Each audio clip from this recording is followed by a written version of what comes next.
Starting a share now.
Stephanie, please make it a little lower. Stephanie? Steph? Got it. A little bit.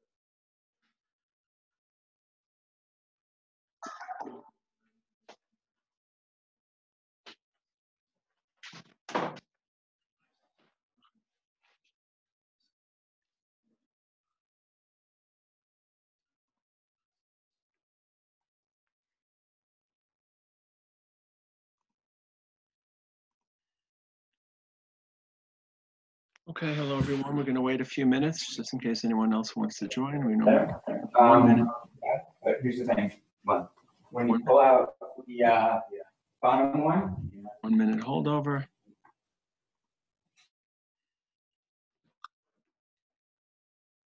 Okay. Welcome everyone. It's Daled Nisan. Wait another minute before we begin. We begin at 6:01. Just a little. Okay, it's not 6:01. Daled Nisan, March 29th.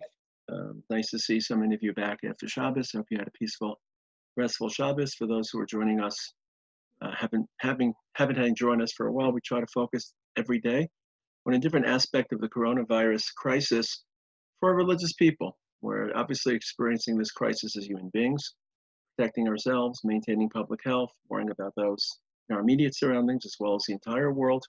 We're also religious people, and these are raising challenges, opportunities, thoughts on many levels. Our faith, our view of HaKadosh Baruch Hu, our tefillos, our chesed, our personal behavior, our midos, our view of the world, our exposure to mitzvahs that we hadn't thought about before as much, like lo samod al dam reacha. So today I'd like to talk about a very interesting issue. There's no question that any believing person feels that this pandemic is a message, and there are many messages, and I've cautioned you before not to be simplistic about the messages and not just to say, for example, terrible, oh, the coronavirus is because of homosexual behavior. Some cleric in Iran said that, or any direct telescopic pointing a finger that's morally repugnant, it's theologically troublesome to know HaKadosh Baruch Hu, it's important. But there are messages, broader messages that we're all taking and trying to learn from. And one of them, of course, probably the most powerful one, is that human beings, as technologically advanced as we are, living in the modern era, having brought the microbial world to its feet in the past century, having vaccinated and immunized against all these areas, now we realize we're not as in control as we thought. We don't have any being to rely on. In lanu melech alata, aseimon, tzedakah, chesed, v'yoshiinu, looked at HaKadosh Baruch Hu, avad manos mimeni, ein deresh l'nashti. We look right and left, and there's no one to help us but the Rebbeinu Shalom. That's a message that many of us have processed, I'm sure. I've read about, I've heard about, I've processed. But let's become a little bit more specific about that message, because this pandemic is a little bit different. It's not the normal butting up against the ceiling of human achievement. It's a little bit different, and the more resolution the more clarity. The sharper this message becomes, the more we'll be able to process it. The typical way that human beings reach their limit and realize they don't know as much as they thought, and they're more reliant upon a higher being, the typical experience or phenomena is when there's something that lays or lies beyond our grasp. We can't understand it. There's something that befuddles us, that mystifies us. We just don't understand it.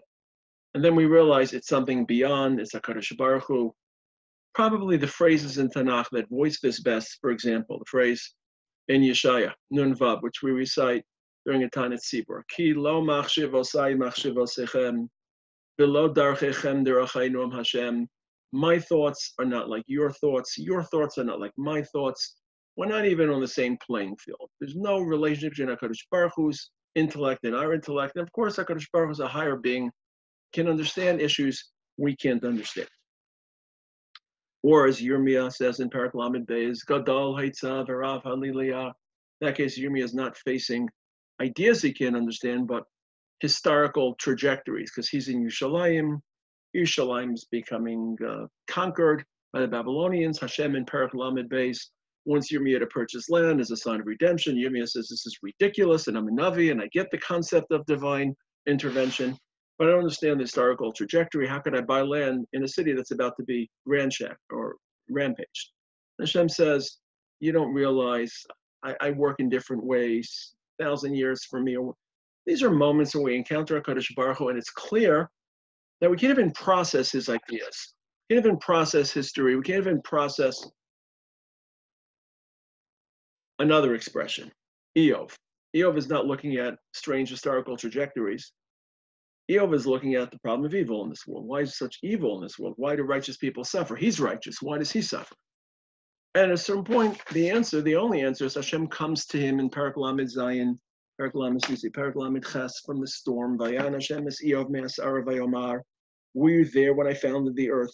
Have you called the morning stars into action? Have you explored the depths of the sea? And of course, Eov hasn't. He doesn't know what's at the bottom of the ocean. He can't imagine the galaxy.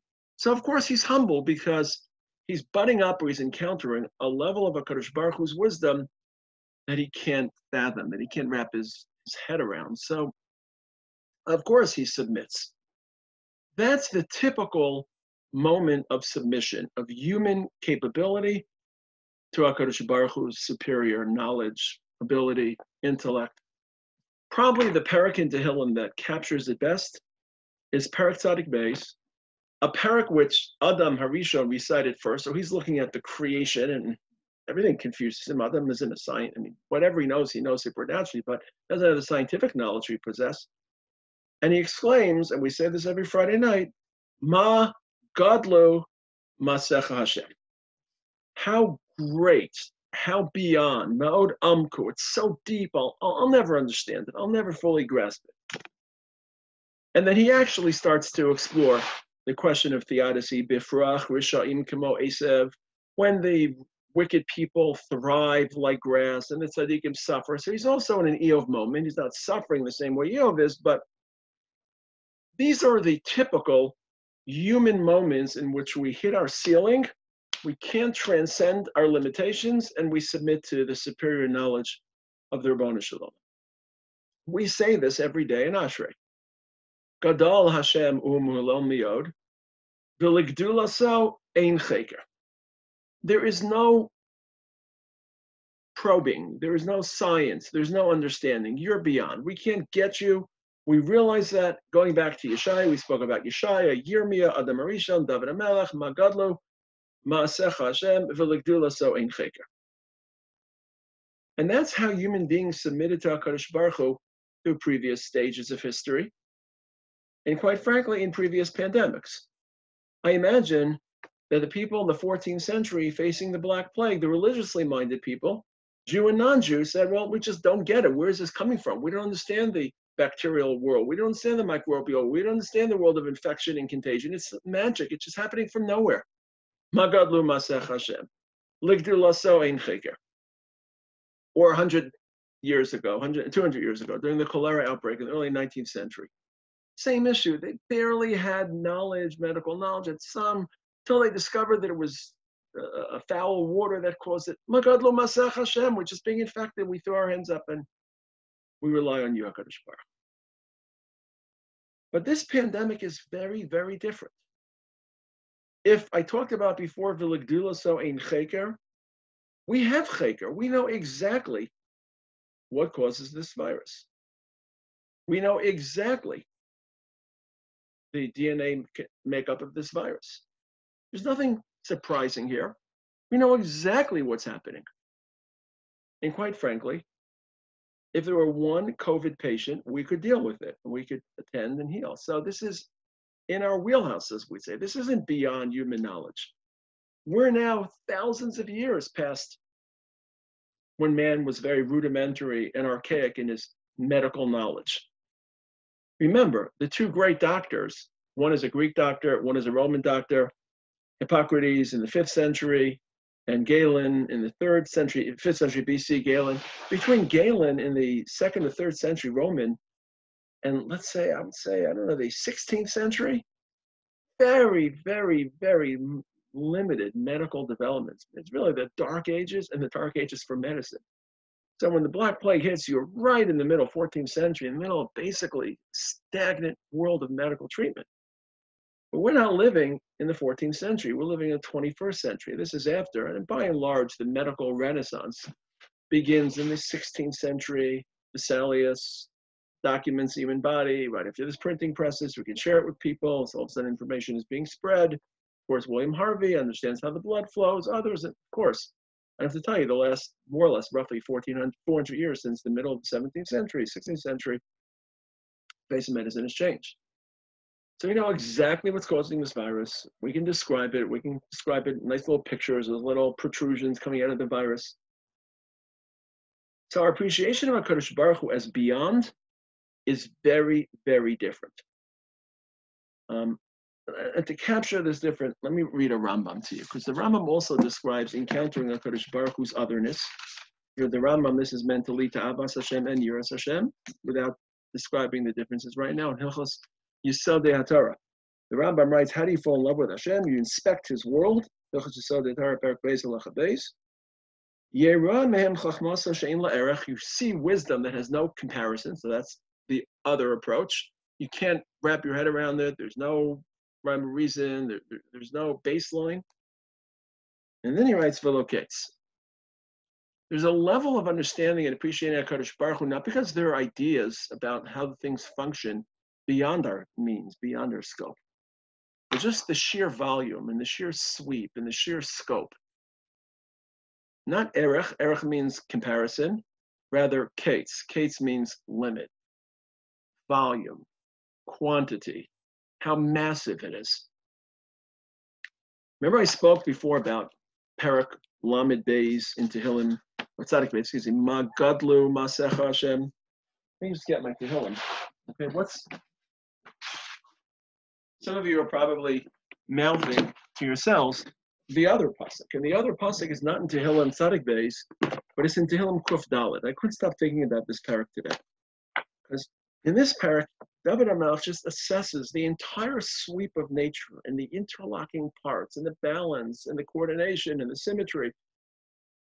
And at some point, and we'll discuss this parak a little bit today, he doesn't say Ma Gadlu Masech Hashem. He says Ma Rabu Masech Hashem. Very, very powerful difference. Previous pandemics, I think they walked away with a sense of Ma Gadlu Masech Hashem. We don't understand this. We know exactly what's happening, down to the sub-DNA level. And if a few people caught it, we could deal with it. And of course, we don't trivialize any loss of life, but unless it spirals out of control, the amount of older people who are dying from this flu are roughly similar, before it spirals out of control, the amount of people that would die in a normal cold March month from the flu. Obviously, more or less, we don't accept any death. But what's happening is the level of infection, the difficulty in diagnostics, the ease of infection, the 14-day incubation period, it's the numbers. And the numbers start to mount and the numbers start to grow exponentially, and that curve that we're all watching starts to skyrocket. And in Israel today, people a little bit confidence, like a glimmer of hope, because only, no one's saying only, but the numbers didn't grow exponentially, 200, 250, and if we can only be like South Korea. And we're realizing human limits to deal with quantities. That's the limit that we're hitting here. We're not facing Ma Gadlu Masech Hashem, we're facing Ma Rabu Masech Hashem. And that's the theme of Parakuf Dalet.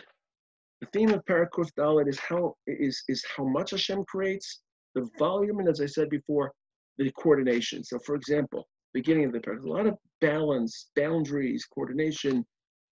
The sea comes in off of the coast and it delivers a lot of, I'm just paraphrasing, I'll read some sukkim that you know. This is the famous parak of Baruch Nafshi. So the humidity and the precipitation comes in, and Yalu Harim Yadur V'Kos, and all that precipitation hits the mountains, starts streaming through the mountains. Yavol Samta, Bal Yavorin. Hashem places a boundary so that the sea and the precipitation and the winds don't affect the dry land, whether that's the boundary of the sand, whether it's the boundary of the mountains. But all that force that the ocean brings, winds and storms and rain, it hits the mountains and the mountains repel them, or it hits the sand and the sand keeps it at base. Hashem is dealing with these masses of conflicting forces. And I'm reading a little bit later, it goes through all the life that Hashem develops and allows to grow. Tashes choshech basichaf, now it's night. Vihi laila. What happens at night? Bo tirmos. Kol chaysoyar. Now all the animals start running and scavenging and rummaging and looking for food because they're basically nocturnal predators. And they're crying, Hakafirim shagim latarif and levakash mikilachlam. They want their food. What happens? Tizrach Hashemesh, Yeosefer. Now it's sunrise. Everyone out of the pool, back into your caves. El mionosam yirbasan. Go back to your caves. Why? Pasach Gimel. Yetze Adam lefalo. So now it's time for man to work. So it's a balance between the night, nocturnal, the day, the man, the sun, the moon. Viruses that affect the animal kingdom, viruses that affect the human, viruses that make the leap. Ma Rabu Masech Hashem Kulam B'Chachma Asi. So that pasuk I said before, the very next pasuk Zayam Gadol Chav Yadayim. Just think of the sea. You can have an aquarium. You could imagine that one, but the billions of organisms that live in the sea and the delicate ecosystem that's maintained there. Zayam Gadol, the pasuk right after Marabu or Chav Yadayim. Shem Remes Ve'ein Mispar. There are creatures that can't be counted. Chayos Gedolos and Ketanas, large and small.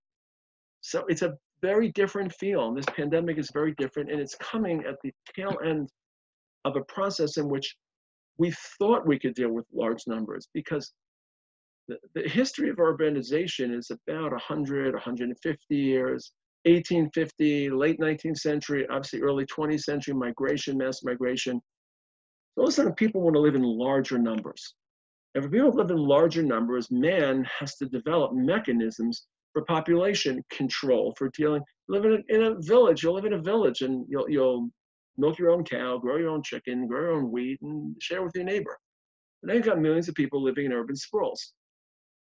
We now have to provide medical coverage. And how many people will get sick? Well, we're not going to spend all of our money on unlimited medical supplies because it'll just go to waste in a normal year. So we have to be able, and if so, it's transportation, sanitation, taxation. So we have to create a mechanism for managing those numbers. The mechanism for managing those numbers are statistics. Let's try to predict trends. We have 1 million people. How many people will get sick every winter on average?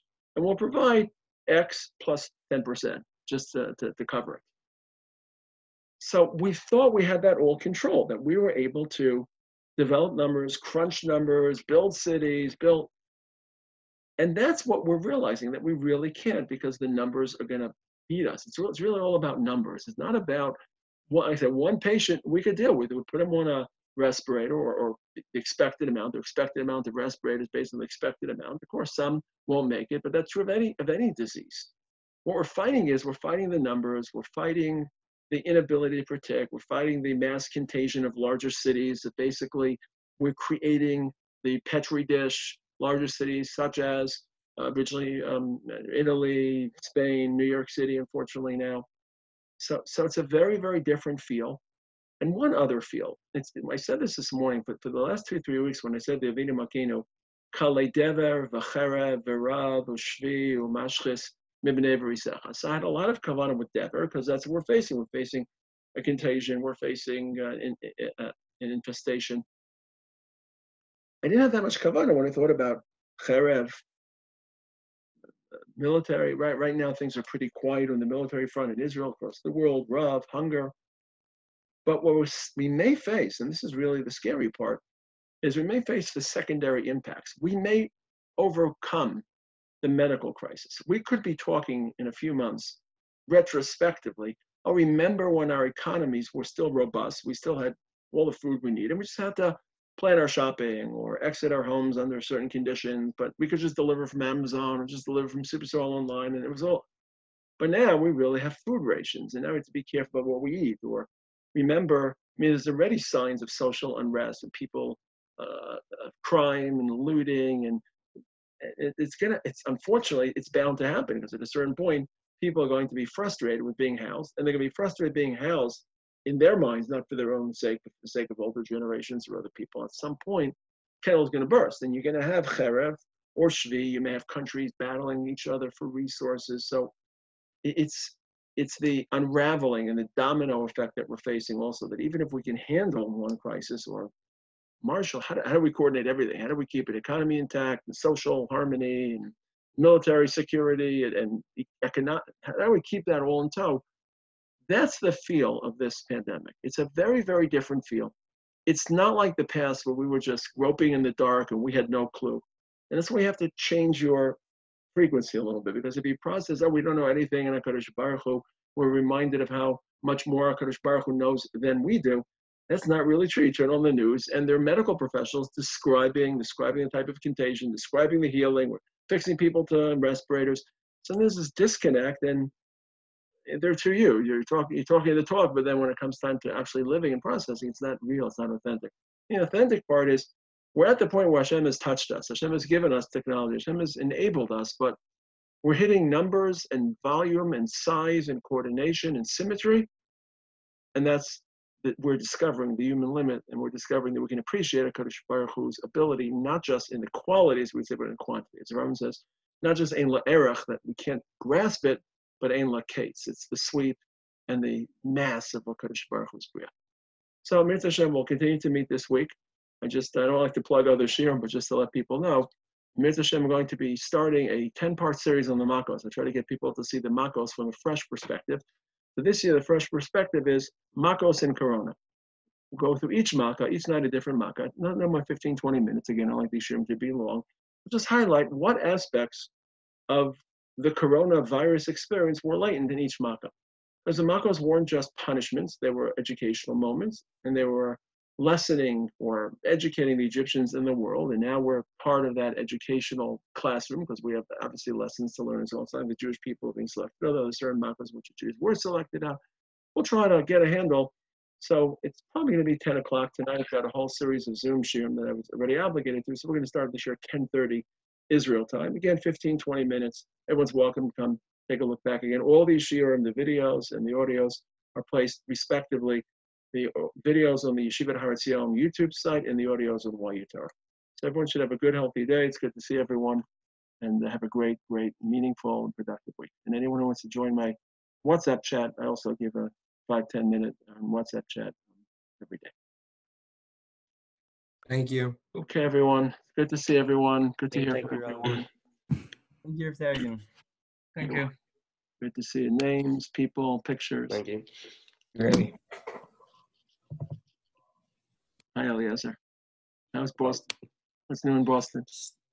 Not much. The event's pretty much at home, but yesterday my shul rabbi he invited the guys from Israel to his lawn in a safe distance just to say hello.